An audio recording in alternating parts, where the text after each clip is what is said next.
1% ஓட்டு கூட இல்லை. கேப்டனும் இல்லை. ஆண்ட பரம்பரை மனநிலையில் தேமுதிக கூட்டத்தை காட்டி பேரம். கடந்த சில மாதங்களாகவே தேமுதிக அரசியல் வட்டாரத்தில் பெரும் எதிர்பார்ப்பை உருவாக்கி வந்த ஒன்று. 2026 சட்டசபை தேர்தலில் யாருடன் கூட்டணி என்பதுதான். இதற்கு நேரடியாக பதிலளிக்கும் வகையில் ஜனவரி 9ஆம் தேதி கடலூர் மாநாட்டில் கூட்டணி குறித்து அறிவிப்போம் என்று கட்சியின் பொதுச் செயலாளர் பிரேமலதா தொடர்ந்து கூறி வந்தார். அதனால் அந்த மாநாடு வெறும் கட்சி மாநாடு அல்ல, அரசியல் திருப்புமுனை ஏற்படும் மாநாடாகவே பார்க்கப்பட்டது. ஆனால் அதிலும் கூட்டணி குறித்து அறிவிக்காத பிரேமலதா கூட்டத்தை காட்டி பேரத்தை அதிகரிக்கும் முயற்சியில் இறங்கியுள்ளதாக விமர்சனம் முன்வைக்கப்படுகிறது. அதன்படி கடலூர் மாவட்டம் வேப்பூர் அருகே உள்ள பாசார் கிராமத்தில் நடைபெற்ற தேமுதிகவின் உரிமை மீட்பு மாநாடு 2.0 மாநாட்டில் பெரும் கூட்டம் திரண்டது. கட்சி நிர்வாகிகளே எதிர்பார்க்காத அளவுக்கு 1,00,000-ஐ தாண்டிய மக்கள் கூடியதாக சொல்லப்படுகிறது. மேடை அமைப்பு, ஒலிபெருக்கி, கொடிகள், முழங்கிய கோஷங்கள் என மாநாடு முழுக்க அரசியல் சூடு அதிகமாகவே இருந்தது.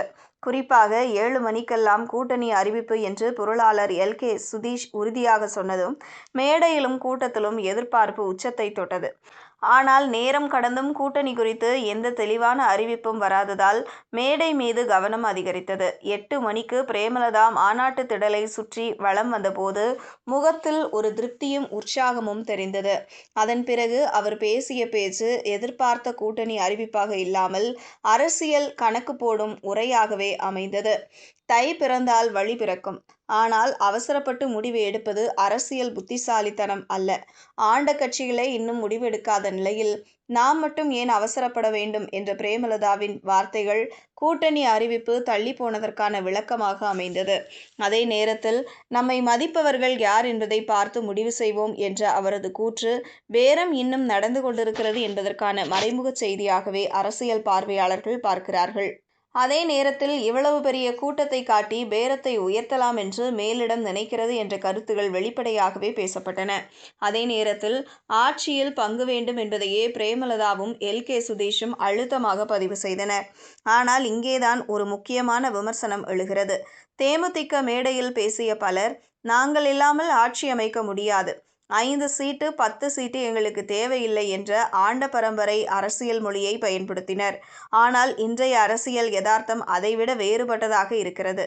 2021 சட்டசபை தேர்தலில் 60 தொகுதிகளில் போட்டியிட்டு தேமுதிக பெற்ற வாக்குகள் 0.43% மட்டுமே.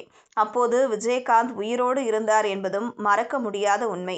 2024 நாடாளுமன்ற தேர்தலில் அதிமுக கூட்டணியில் இணைந்தபோது அதிமுக வாக்குகளின் துணையுடன் 2.59% வரை வாக்கு வங்கி உயர்ந்தது. இதனை தவிர்த்து பார்த்தால் தேமுதிக தனிப்பட்ட வாக்கு வங்கி இன்றைக்கு பெரிதாக இல்லை என்பதே அரசியல் கணக்கு. வாழ்ந்து கட்ட ஜமீன்தார் மனநிலையில் அவர்களுக்கு இருக்கலாம்.